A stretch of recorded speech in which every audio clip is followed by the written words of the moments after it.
Hello and welcome to day 17 of the Puro and Joshi Advent Calendar here on the channel. My name is Peps and today we are opening another door into the world of Japanese Pro Wrestling 2025 as we take a look at the Tokyo Sports Awards that were revealed yesterday.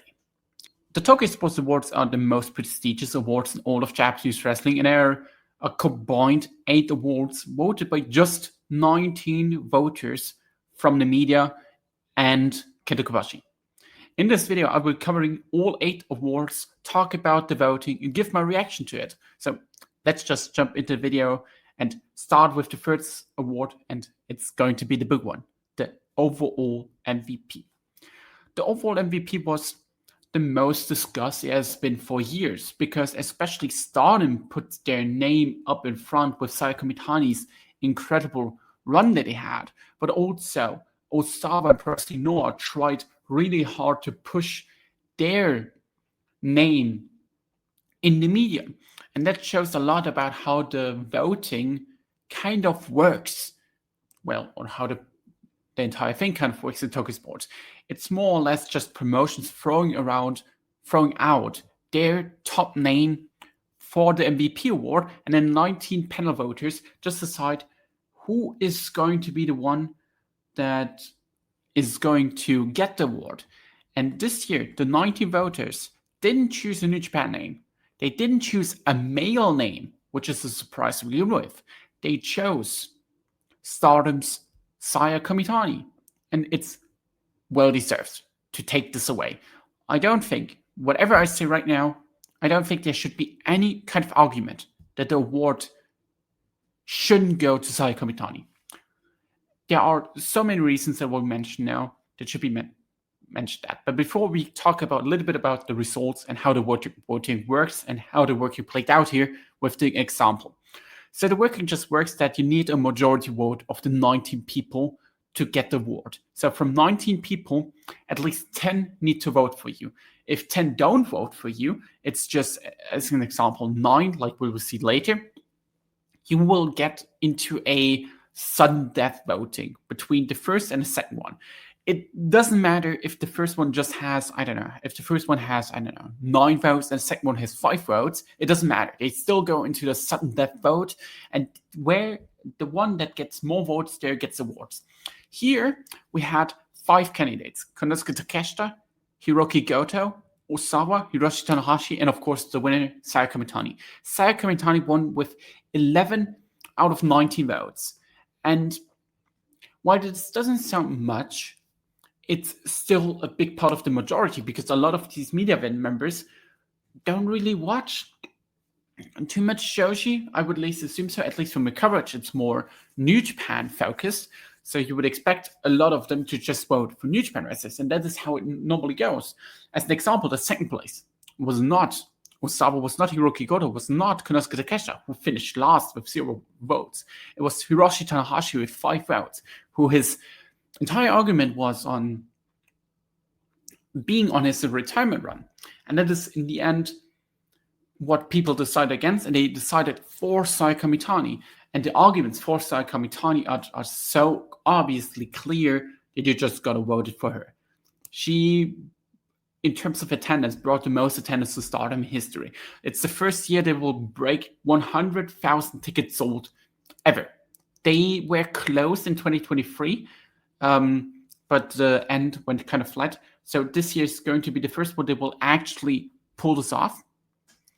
Then you have, of course, all the media appearances that she had in the variety shows and whatever, and brought mainstream media to Stardom.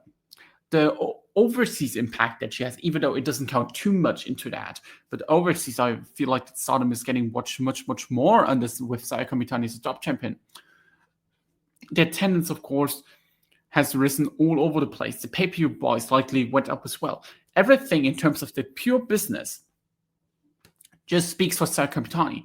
And on top of that, which also, of course, helps the MVP case, is that her matches and her performances in the ring, on the microphone, were highly praised by a lot of members on social media, by a lot of wrestlers, and it felt like that Joshi Wrestling under Saya Kamitani as a FedEx Queen leading the charge felt like a new chapter and a really great positive chapter for the entire scene has arrived because of her. The argument against her, and it sucks that I need to say it, the only argument against her and the only reason why people thought, okay, she's not going to win is because she's a woman. Let's be real, the Tokyo Sports MVP Award has been active since 1974, I believe, like shortly after New Japan was founded in Old Japan. And Saya Kamitani is the first, and with that, only woman to win this MVP award. It's straight up incredible that she wins. And when I explained earlier the sudden death thing with I thought, after some time, I kind of figured, okay, she's likely going to win because Stardom put so much PR into that. But I thought, okay, they will likely try to find a way to make it not seem like she's the far away winner to make the New Japan wrestler not look bad. And I expected her to win in the second round voting, in the sudden death. Well, in the decision voting, like with, I don't know, 11-9 or 11-7 or something like 11-8 or something like that, right? But instead, they gave her in the first round just the majority votes and let her straight up win. And that is a statement to be said. And Stardom, Saya Kamitani, Taro Okada, and everyone involved should be praising this to the top. They will milk this in interviews. They will milk this for years. And they should, because it's an insane achievement that everyone should be proud of. Everyone in the company. Saya Kamitani herself should be very proud of. Everyone who Saya Kamitani worked with should be proud of, because everyone involved in this made this possible and they created history. And it's just awesome to see that Joshi Wrestling 2025 is getting such a boom, so to speak, that things like that can happen. Years ago, people would have laughed at you if you said, oh, Joshi Wrestling will win the Tokyo Sports MVP. They will laugh at you because it's so political that a lot of people would just automatically say, okay, there's no chance anyone is going to beat a New Japan wrestler, especially not a female wrestler. Tanahashi being at second is kind of the kind of shows you that there weren't really any great candidate to challenge Kamitani too in terms of being deserving, because while Tanahashi had a great year, his entire case comes off being on his retirement run on his own, rather than, okay, he didn't really carry the company in terms of being the world champion, anything like that. It was full up, okay, he's Tanahashi, he sold out the dome, and he had cool matches. After that, like the three actual contender in terms of like being on top, where Osawa with 2 votes for Pro Wrestling Noah, and I feel like he likely would have finished a little bit higher if it didn't for his injury that he suffered an N1 victory, because he was likely scheduled to win the N1 victory and challenge Kenta at the Sumo Hall show.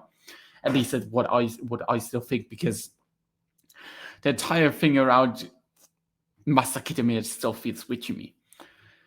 He likely would have finished a little bit higher because he has a big thing going for him, and that is that he single-handedly made Noah an interesting comedy for a little bit. Like the attendance, especially in Hurricane, went up really well. Cyberfight credited him also for that they are losing less money. I think they are just losing 14 million yen instead of 200 million under Osawa's boom period, so to say. So that is a big thing, of course, for him. That speaks for him. Like I said, I think there are 2 things that speak against it. First of all, the injury, and second of all, he's from Noah. And Noah wrestler is never going to win the Tokyo Sports MVP award in a era where Bushiroad, especially in New Japan, is high up there. And second of all, I think what kind of killed his last chance just is that Saya Kamitani had this incredible run. And if there's going to be a non-New Japan name this year, it's going to be Saya Kamitani. And there was no discussion about it. The last 2 were Hiroki got a 1 vote. He had a good year, a very good year. I can understand why you would prefer Tanahashi over him. And the last one, finished last with 0 votes, is Konosuke Takeshita. And we will come to that later when we talk about his other rankings in awards. He really bombed, to be completely honest with you. As the IWGP World Champion and as the G1 Climax winner to receive 0 votes in the Tokyo Sports MVP award is not good. And I think that just shows you what I have been saying, especially on social media for a while. And of course, it's just 19 people voting it, but it's 19 of the most influential media people voting for it. And based on social media, I don't think it looks much different. I feel like there's a clear, Kunas Takesha is very good, but I don't see him as carrying the flag of the comedy wrestler. Like Zack Sabre Jr., as an example, had a very similar case than Takesha last year, and he ran away with the MVP award. Takesha couldn't even get one vote. Of course, it helps that Saya Kamitani has this big year, but even then, I don't know. I think as New Japan, and they tried in the media to put him as the big contender for Saya Kamitani. Like when you looked in the media before that, it was always going to be like the media always wrote, okay, Ozawa, Saya Kamitani, or Konosuke Takeshita. It was always going to be one of those three in the conversation. And now he finished even behind Tanahashi and Hiroki Goto. I don't really know what the solution really is there. I feel like the entire thing with AEW doesn't help him. He's part-time, so I totally get why he doesn't receive any votes.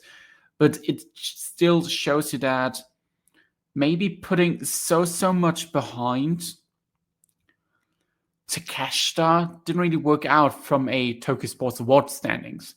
Doesn't matter in the end if he drops the belt, and he dropped the belt to Tsuji in a sold-out Tokyo Dome show. Not really. He didn't really need to move any number ever since winning the belt, because his first defense was sold by Tanahashi. His second defense, where he's likely losing the belt, is sold by Tanahashi. So he is likely going to be just a very good wrestler that just drops the belt to the actual star. And I think that is a solid role for him. And in the end, that is exactly what he should be in New Japan. The way they have been doing this is, we have been discussing this like 25 times. We can go over it again. Not good, not to perfection. But I think that all reflects into this voting here. Going from the MVP award to the Women's MVP award, there should be no discussion there. Saya Kamitani won this one. Do I need to say this? Like, I don't need to say anything here because she won the MVP, the male MVP one. She obviously wins the female MVP one. There's like no discussion about that. So I would say we move on to the third award. And I'm picking the Best Bout Award, the Match of the Year.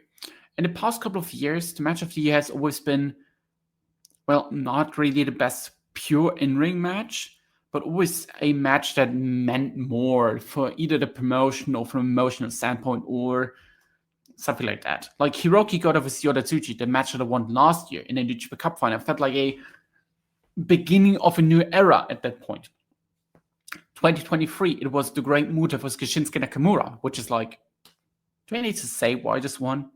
Same for Go Shiozaki versus Keiichi Muto in 2021.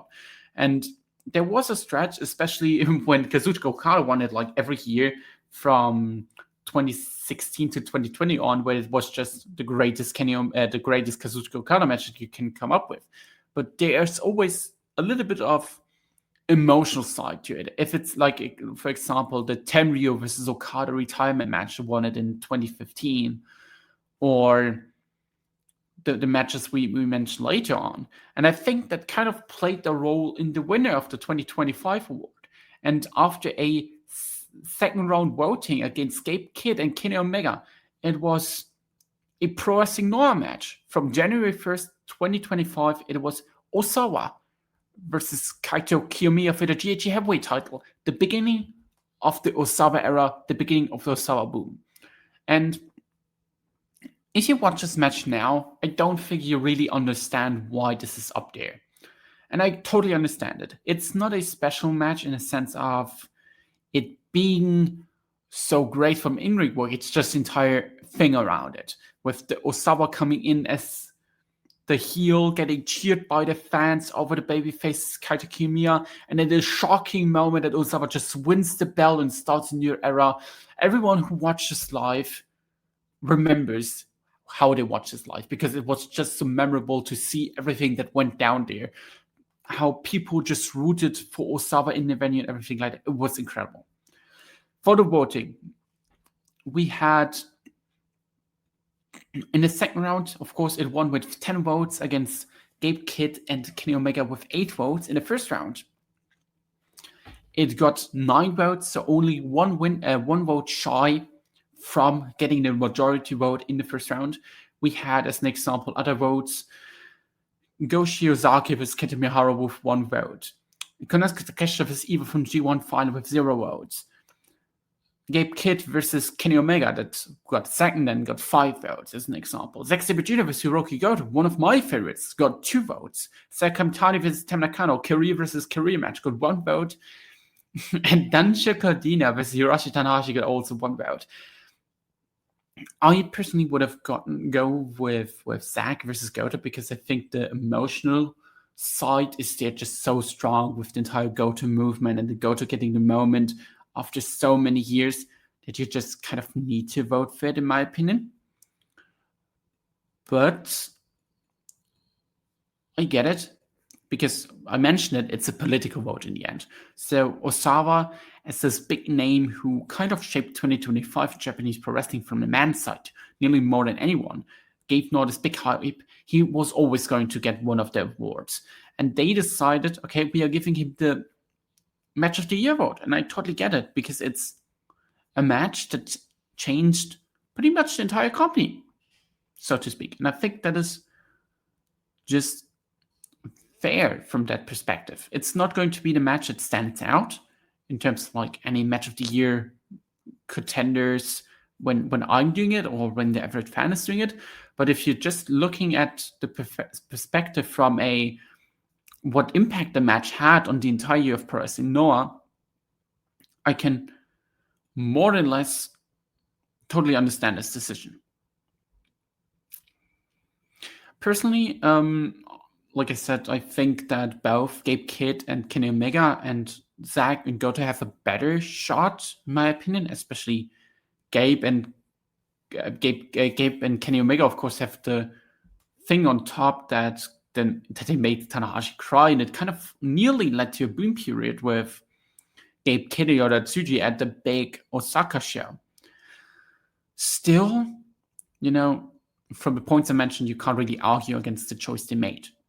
Then we have Tag Team of the Year. And Tag Team of the Year, for the first time, went to the Knockout Brothers, Asuka and Yuto Ice. And that might be a little bit surprising because they only have been there for around 3 months, returned at the G1 Climax final, and they won the majority with 11 votes over Team 200 kg, Chihiro Hashimoto Yu, who got 4 votes, Oba Eats, Yuki Kamifuku, and Wakano Uehara with 3 votes, and Rena Yabe and Talos, who got 0 votes. And I don't really need to say much. It's well deserved. They came won in their first challenge the IWGP Tag Team titles, and they had a great impact on the landscape of New Japan Tag Team Wrestling. Like, people, especially I at least, would say that the World Tag League this year was the best tournament in Japan in terms of consistency, in terms of storytelling, in terms of everything. The teams were cool. You have great teams established over the second half of the year, like Shota Umino, Yuya Uemura, Rohei Oiwa, and Zack Sabre Jr. I really like the War Dogs X unaffiliated teams that they built up with Drilla Maloney and Shika Takagi, Yoda Tsuji and Gabe Kidd and David Finlay and Hiromu Takahashi next to Bishamon. So the tag team division has been kind of thriving ever since the Knockout Brothers are there. And I think that is the big thing. The big thing coming out of this, and that is the big reason why they are winning this award. Personally, 3 months is kind of not much to give them the award to, but also I was thinking about, okay, who are their legit competitors? And if we just go by the names they personally decided to, so Team 200 kg, Obi Eats, and Talos and Rena Yabe, I think it's a clear walk-away victory for Yuto Ice and Asuka. I think a big thing, though, is, and we need to mention this, the 2 Joshi teams were mentioned here with, and it's 2 non-Stardom teams, with a team from TGPW and a team from Sendai Girls.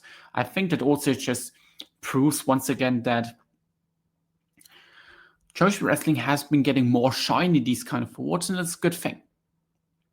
Then we go on to the next award, and it's most outstanding performance, and that went to Konosuke Takeshita, and he won it in a second round voting with 10 votes to 9 against Osawa.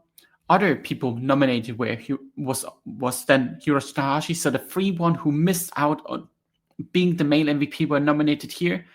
And it was a close race, but Takeshita, who has been active across Japan, across the USA, across pretty much everywhere, won the G1 victory and won the IWGP World title. On top of being a great wrestler, won this award. And I think that is kind of where the politics kind of in. This and the next 2 awards is just kind of like, okay, we need to give people awards that we really think should deserve the awards, but they couldn't get the MVP.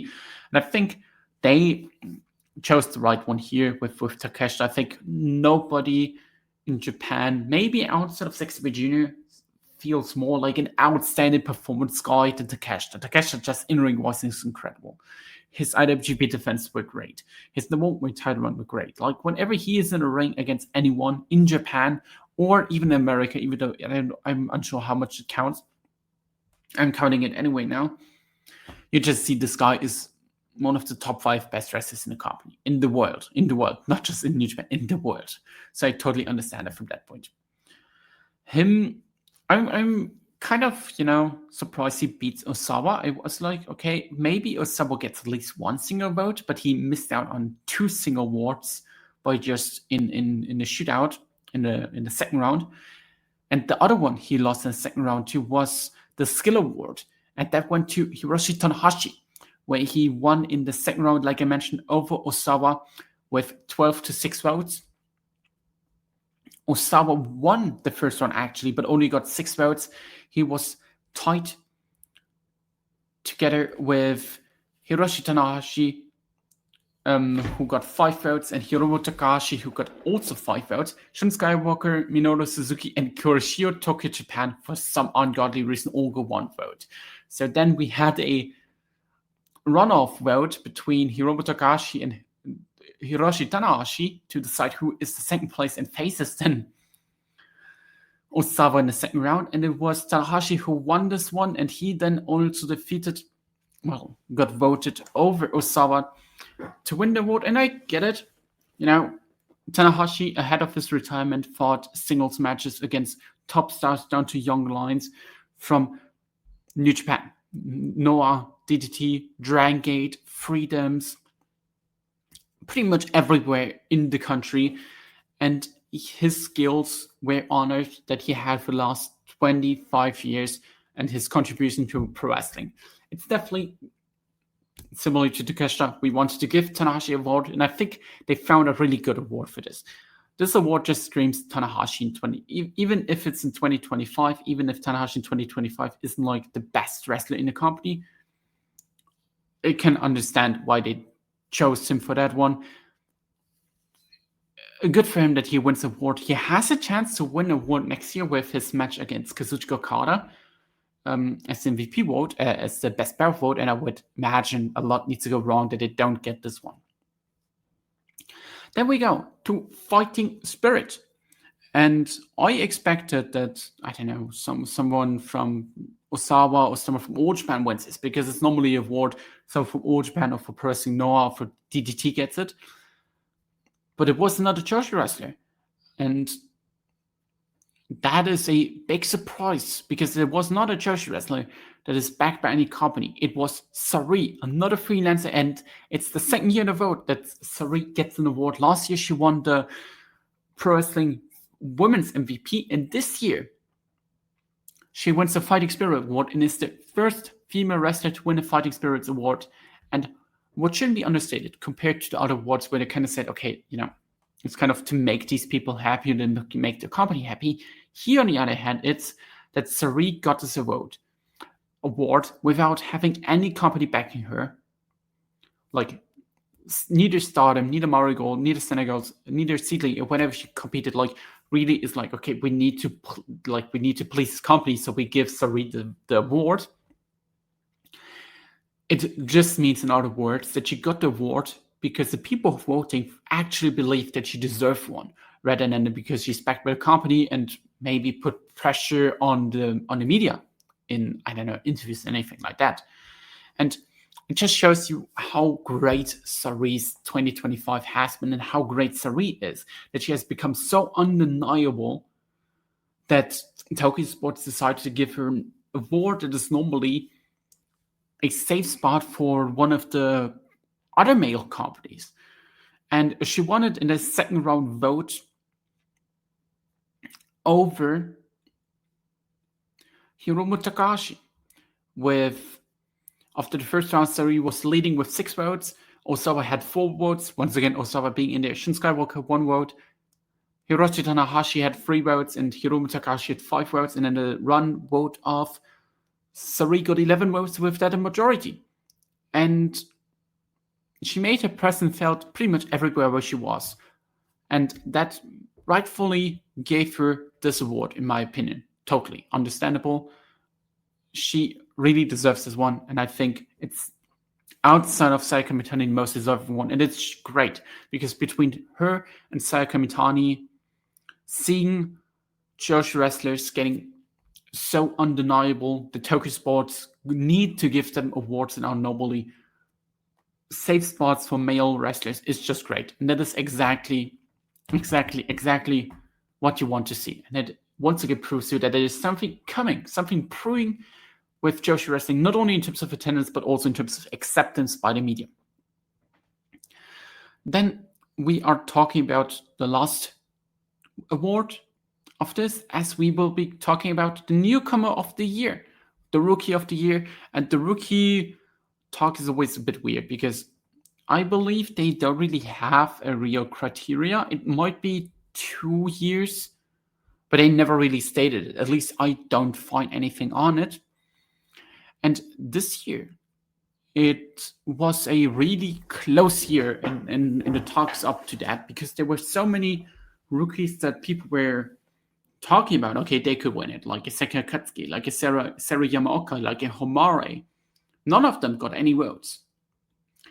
Ross Sugawa has tried to bring in Victoria Yuzuki in the conversation, and she was, in my opinion, a wrestler that I would have at least considered, especially with the recent boom that we've been talking about of Joshi wrestling. But she finished second, tied with Daiki Urashima from Pro Wrestling Noah, who both got 3 votes. Daiki Nagai got 2 votes from New Japan, and Yuro Shinbashi got 1 vote, and he's kind of funny. He is a Dragon Gate comedy rookie who's just doing comedy character work, and him finishing over Homare, who, and it sounds insane, he won like 2 titles, he won a whole tournament and was presented all kinds of big matches at the comedy wrestler, really is over him, is kind of the funniest thing about this whole voting. But I can understand it from, like, I want the salesman gimmick guy who's like very funny to get a vote. But the winner was none other, and this is not really a shock to maybe anyone who kind of followed him and knows what he's doing. It's DDT's Kaisei Takeshi. And Kaisei Takeshi won with 10 votes, so he got a majority voting in the first round. And his vote doesn't come from constant great performances, because Takeshi had exactly 5 matches this year. 5 whole matches. His first being a 6-man tag at a Korakuen Hall show. His second one was a 6-man tag at a Korakuen Hall show. His third one was a 6-man tag at the Korakuen Hall show. Then a Sumo Hall co-main event and a match at New Japan's Purge Night of Torture. And you would ask yourself, okay, why is this guy then winning when he has 5 matches? And I would say, maybe it's not deserved on a record case, but it still deserves. And maybe people who don't know him would say, why? This guy is maybe a top 5 draw in the whole country, especially in the Tokyo region. Whenever he is announced for a show, DDT sells out Korakuen Hall, because he is from a idol group, and does a lot of stuff there and sometimes wrestles. And when he wrestles, he's the Rampage. And when he wrestles, people are just really into him. And at least I was thinking this was like, okay, you know what? Really? Do we need to do this? And it feels very political. But also, if you take away from the usual thinking, okay, Rookie of the Year not based on performance, but based on what he's been doing, I can totally understand it. From the drawing power, from the impact he had on DDT, from his presentation, from his look, and even his in-ring work. Like I said, it's not a work rate case, and he isn't a constant performer because he doesn't wrestle much. But when you watch him wrestle, and when you watch what kind of matches he has, it's tough to argue really against him that he is far beyond anyone else, in my opinion. And what kind of shows you, in my opinion, why he really, really deserves this award is that New Japan decided on their own, okay, we want him on Wrestle Kingdom. Yes, he is only in the 6-man tournament bullshit, but they still wanted him on their show. And they only want him on their show if they really think, okay, he is some kind of super draw. And he is that. That mixed with his performances whenever he steps into the ring, it makes sense. It makes totally sense. He is the wrestler that I would bet money that if you go to every single company in Japan and ask you, hey, do you want to sign this guy? You're getting him. Every single one of them would 100% sign them and pay him a lot of money to get him full-time, including New Japan. And booking him on Wrestle Kingdom 20 shows that. He is just undeniable in that sense that he is just so far beyond any other rookie in terms of straight up drawing power and impact that you really can't speak anything against him. Personally, I have kind of said this in the lead up to the reveal of Takeshi winning. I would have given it to Yuzuki because I feel like that a rookie who made such a big jump in 2025 in her second year, won 2 belts, got in a Dreamstar GP final, had constantly great outings against pretty much everyone that she faced. Like, it gave so many people so many great matches. The Mai Sakura match, the Mayu Iwatani match, the Naoya Takahashi match that she had, the Rhea Seto match, the tag team matches she had with Utami, with Seri, all of that. I would have personally given it to Yuzuki's front of straight up perspective, okay, in wig work mixed with how much he has risen up the counter and things like that. But you know, if you have a rookie like Takeshi, it's tough to argue against him. And that will be the case next year where Seri especially gets into focus of potentially winning Rookie of the Year. Same for a Senka who will get her second chance then. I think the chances are pretty low when you are just reminding yourself that Aaron Wolf is debuting on January 4th. He's like the most obvious winner in history, right? He's just going to sweep this award next year. A lot needs to go wrong for that not to happen. So from that point, it kind of sucks that the award back-to-back goes to wrestlers that are not traditional wrestlers that trained but came from the outside, have some kind of fameness to them. But you know what? That's the game. The game is the game. It's definitely a political award, but I get it. You know, Kazuya Takeshi, you gotta give him an award. And with that, we are done with all 8 awards. I hope you enjoyed this video. Leave a like and comment down below. Tomorrow we will be talking about my top 5 matches, what originally scheduled for today. So with that, check out the other videos on the channel. Check out the videos with Scott. They were a lot of fun. With that, bye-bye.